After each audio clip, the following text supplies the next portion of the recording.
Hello viewers, আজকে যে মুভির গল্প শোনাবো তার নাম হচ্ছে 404 অ্যারর নো ফাউন্ড। এটা একটা সাইকো থ্রিলার মুভি। মুভির গল্পটা একটা মেডিকেল কলেজকে ঘিরে শুরু হয়, যেখানে আমরা ফ্ল্যাশব্যাকে দেখানো হয় যে গৌরব নামে একটা ছাত্র মেডিকেল কলেজে আসে আর সে 404 নম্বর রুমে থাকতে শুরু করে। তবে কোনো একটা কারণবশত সে ফ্যানে ঝুলিয়ে আত্মহত্যা করে। এরপর থেকে 404 নম্বর রুমকে ঘিরে এই গুজব ছড়িয়ে পড়ে যে 404 নম্বর রুমে গৌরবের আত্মা ঘুরে বেড়ায় আর এই রুমটাকে বন্ধ করে দেওয়া হয়। 3 বছর পর মেডিকেল কলেজ আবার নতুন বর্ষের ছাত্ররা আসে আর সিনিয়র এখানে তাদেরকে র্যাগিং করতে শুরু করে। এই ছাত্রদের মধ্যে একজন ছাত্র ছিল অভিমানীয়, যে খুব পড়াশোনায় ভালো স্পষ্টবাদী। রাতে যখন তারা ক্যান্টিনে খেতে বসে, এখানে হোস্টেলের যে ওয়ার্ডন বৈধ স্যার তাদেরকে জিজ্ঞেস করছে যে সিনিয়র তাদের সাথে কোনো র্যাগিং করেছে কিনা। সবাই এখানে চুপ থাকলেও অভি বলে দেয় যে হ্যাঁ, সিনিয়র তাদের সাথে র্যাগিং করেছে। আর এতে বৈধ স্যার সিনিয়রদেরকে বকাঝকা করে। সকালবেলা সিনিয়ররা তাদের কাছে সরি বললেও রাতে অভি আর তার বন্ধুদের রুমটাকে তার অঙ্গ প্রত্যঙ্গ এবং রক্ত দিয়ে মাখামাখি করে দেয়। আর তাদের অভিদের আর বুঝতে বাকি থাকে না যে সিনিয়ররা তাদের সাথে এমনটা করেছে। অভি এটা চিন্তা করে যে সে তার বন্ধুদেরকে আর কোনো ঝামেলাতে ফেলতে চায় না। সে গিয়ে বৈদ্য স্যারের সাথে কথা বলে যে সে 404 নম্বর রুমে উঠতে চায়। সে এসব ভূত আত্মা বিশ্বাস করে না। বৈদ্য স্যার তাকে কলেজের ডিনের কাছে নিয়ে আসে। তবে কলেজের ডিন কলেজের রেপুটেশনকে নিয়ে কোনো আপোষ করতে রাজি নয়, তিনি মানা করে দেন। তখন সেখানে একজন প্রফেসর, যার নাম অনিরুদ্ধ, তিনি বসা থাকে। তিনি কলেজের ডিনকে বলে যে যদি অভি 404 নম্বর রুমে থাকতে চায় তবে তাকে থাকতে দেওয়ার জন্য। যদি অভি সেখানে থাকতে শুরু করে তবে এই রুমটাকে নিয়ে যে গুজব ছড়িয়ে আছে সেটা মিটে যাবে। আর তার কথায় কলেজের ডিন এখানে মেনে যায় এবং অভিকে 404 নম্বর রুমে থাকার অনুমতি দিয়ে আর অভি 404 নম্বর রুমে উঠে পড়ে। সকালবেলা অভিকে আমরা দেখি যে সে এসে প্রফেসর অনিরুদ্ধের সাথে কলেজ অ্যাটেন্ড করে আর ক্লাসে প্রফেসর অনিরুদ্ধ এই নিয়ে আলোচনা করছে যে বাইপোলার ডিসঅর্ডার নামে একটা মানসিক রোগ নিয়ে। বাইপোলার ডিসঅর্ডারে রোগীর অবস্থা এমন হয়ে যায় যে সে অবান্তর চিন্তাভাবনা করতে শুরু করে, যেমন কোনো মানুষ মারা গেছে সে তাকে দেখে। প্রফেসর অনুরোধ এই নিয়ে কথা বলছে, তিনি একটা থিসিস পরিচালনা করছে যেখানে তিনি এটা প্রমাণ করবে যে ভূত আত্মা বলতে পৃথিবীতে কিছুই নেই। প্রফেসর অনুরোধের সাথে অভির পরিচয় হয়। প্রফেসর অনুরোধ তার খুবই প্রশংসা করে যে সে একটা সাহসী ছেলে। ওদিকে আমরা দেখি যে রাত্রে অভি যখন তার রুমে শুয়েছিল তখন তার রুমে কেউ কড়া নাড়ে। সিনিয়ররা এসছে অভি আর তার বন্ধুদেরকে আবারও র্যাগিং করার জন্য একটা জঙ্গলের মধ্যে নিয়ে আসে। সেখানে সিনিয়রদের যে নেতা ক্রিস অভিকে বলছে যে 404 নম্বর রুমে তাদেরই ইয়ারমেট গৌরব থাকতো আর গৌরবের প্রতি সম্মান জানাতে অভিকে তার সম্বন্ধে সবকিছু ডিটেল জানতে হবে। ক্রিস তাকে যে কোনো সময় গৌরব সম্বন্ধে জিজ্ঞাসা করতে পারে। আর এখানে আমরা দেখেছি পরের দিনে অভি গৌরব সম্বন্ধে তথ্য জানতে শুরু করে। সেই বিভিন্ন নেট আর বিভিন্ন কাজ বিভিন্ন জায়গা থেকে এই তথ্য জানতে পারে যে র্যাগিংয়ের কারণে গৌরব আত্মহত্যা করেছিল, যেটা অভি তার এক বান্ধবীকে বলছিল। ওদিকে প্রফেসর অনুরোধের পরিবারকে দেখানো হয়। প্রফেসর অনুরোধের পরিবারে তার ওয়াইফ ডক্টর মীরা একজন মনোচিকিৎসক এবং তার একটা মেয়ে আছে। ও প্রফেসর অনুরোধ তার ওয়াইফ মীরার সাথে অভি বিষয়ে কথা বলছিল। ওদিকে আমরা ক্রিসকে দেখি যে ক্রিস এসে প্রফেসর অনুরোধের সাথে দেখা করে। সে প্রফেসর অনুরোধকে কোনো একটা রিপোর্ট দিচ্ছিল। ওদিকে সিনিয়ররা অভিকে ভূত আত্মা এবং গৌরবের আত্মা আছে এসব নিয়ে তাকে ভয় দেখাতে থাকে, তাকে এগুলো বলতে থাকে। অভির সাথে প্রফেসর অনুরোধের আবারও দেখা হয় কলেজে, যেখানে ডক্টর মীরাও থাকে। ডক্টর মীরার সাথেও প্রফেসর অনুরোধ অভির পরিচয় করায়। তারা অভিকে তাদের বাসা রাতে ডিনারে আমন্ত্রণ জানায়। অভি রাতে প্রফেসর অনুরোধের বাসায় ডিনারে যায়। সে যখন হোস্টেলে ফিরছিল এখানে ক্রিস আর তার বন্ধুরা অভিকে একটা জায়গায় নিয়ে আসে আর সেখানে তার মাথায় বস্তা বেঁধে দেয় আর তাকে গৌরব নিয়ে নানা বিষয় বলতে শুরু করে। গৌরবের গলা দিয়ে বলতে থাকে যে তুই কেন এই রুমে আছিস, এই রুমটা আমার, এখান থেকে চলে যা, এগুলো বলতে থাকে। এভাবে সারা রাত তাকে মেন্টালি টর্চার করে। অভিকে আমরা দেখছি সে যখন রুমে আসে সকালবেলা তার হ্যালোসিনেশন শুরু হয়।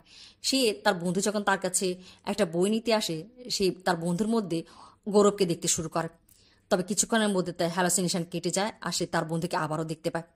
এভাবে অভি এতটাই গৌরবকে নিয়ে ভাবতে শুরু করে যে সে বিভিন্ন জায়গায় গৌরবকে দেখতে শুরু করে।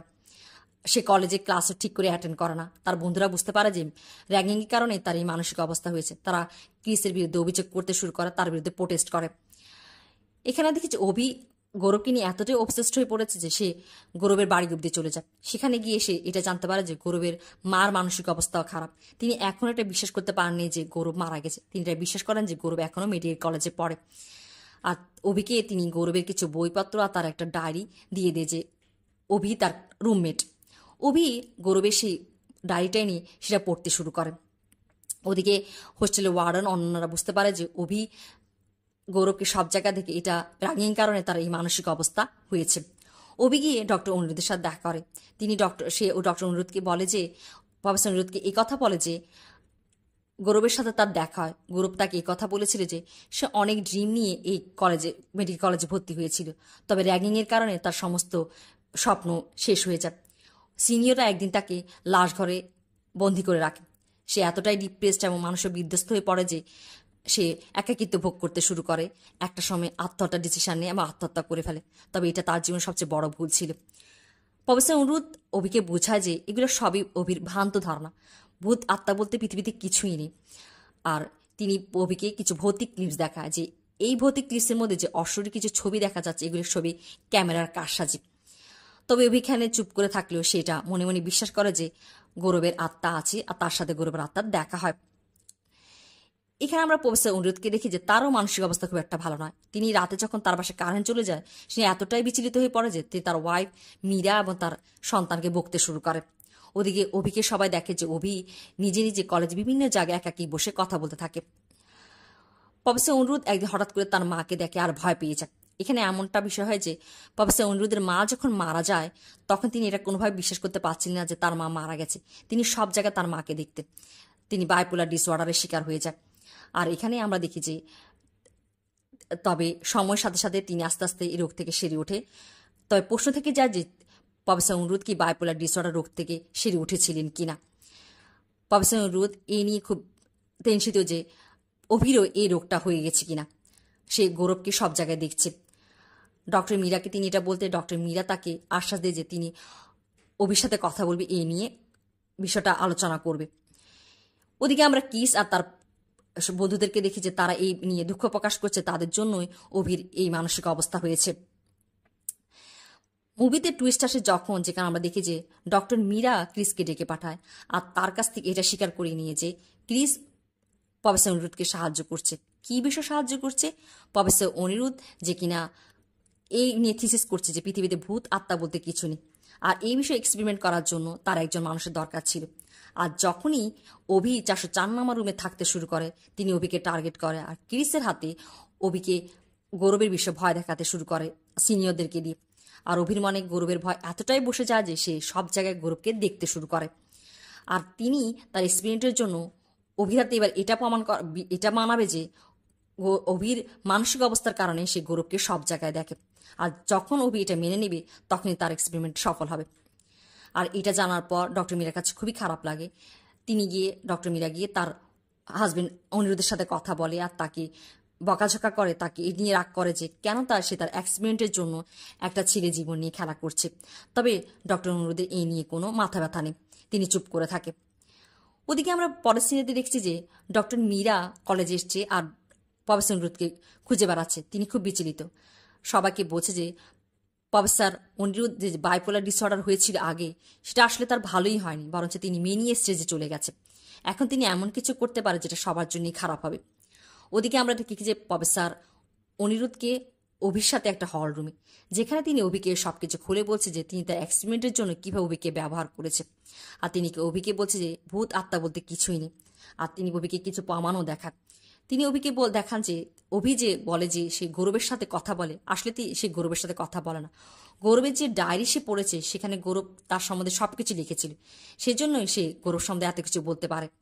আর অভির যে মানসিক অবস্থা, সে বাইপোলার ডিসঅর্ডারের মধ্যে দিয়ে যাচ্ছে, তার একটা কাগজ তিনি দেখায় আর কিছু ভিডিও ক্লিপস দেখায় যেখানে অভি নিজে নিজে একাকী কথা বলছে। শেষ পর্যন্ত অভিও এটা মানিয়ে যে সে মানুষের ভ্রান্ত ধারণা বিশ্বাস করে যে গৌরবের আত্মা পৃথিবীতে আছে। আর এখানে আমরা দেখেছি প্রফেসর অনিরুদ্ধের চোখে মুখে একটা বিজয়ের হাসি। তিনি চিৎকার করে ওঠে আর বলে যে তার এক্সপেরিমেন্ট সফল হয়েছে। আর তখনই সেখানে হল রুমের লাইট জ্বলে ওঠে, অনেক মানুষ হাততালি দিতে শুরু করে, তাকে কংগ্রাচুলেশন জানায়। অভি প্রফেসর অনিরুদ্ধকে দেখতে থাকে, সে খুবই খুবই খারাপ লাগে যে যেই প্রফেসরকে সে এত সম্মান করতো সে কিনা তার এক্সপেরিমেন্টের জন্য তার গিনিপিকের মতো ব্যবহার করেছে।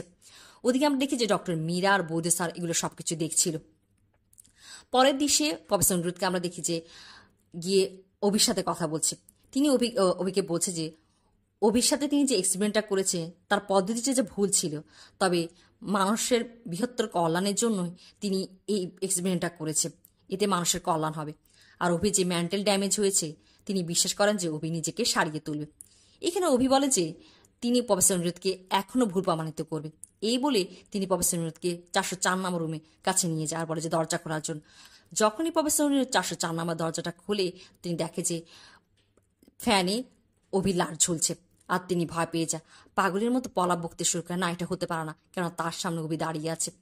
অভি বলছে যে কোনো মানুষ যদি হঠাৎ মারা যায়, তোর কোনো স্বপ্ন রয়ে যায়, তবে সেই মানুষটার আত্মাই পৃথিবী থেকে যায় না, তার আত্মা এই পৃথিবীতে রয়ে যায়। আর ওদিকে প্রফেসর অনিরুদ্ধ পাগলের মতো পলাপ বেঁকে যাচ্ছে। এভাবেই গল্পটা শেষ হয়। তবে এখানে একটা কথা থেকে যায় যে প্রফেসর অনিরুদ্ধ যে কিনা বাইপোলার ডিসঅর্ডারের রোগী ছিলেন, তিনি মিনি স্টেজে চলে গিয়েছিল। আর এজন্য হল রুমে তিনি যখন অভির সাথে কথা বলছিল, তাকে এটা প্রমাণ করে যে ভূত আত্মা তার ভ্রান্ত ধারণা আর তার এক্সপেরিয়েন্স সফল হয়েছে। সেখানে অনেকগুলো মানুষকে আমরা দেখেছি হল রুমে হাততালি দিয়ে, সেখানে আসলে কিছু ছিলই না। এটা প্রফেসর অনিরুদ্ধের নিজের চিন্তাভাবনা ছিল, তিনি অদৃশ্যগুলো দেখছিল। আর তার এই বাইপোলার ডিসঅর্ডার মিনি স্টেজের কারণে শেষ পর্যন্ত অভিকেও তার জীবনটা দিতে হয়। তবে এখানে দর্শকদের জন্য একটা প্রশ্ন থেকে যায় যে দর্শক কিভাবে গল্পটাকে দেখবে, আর এভাবেই গল্পটা শেষ হয়।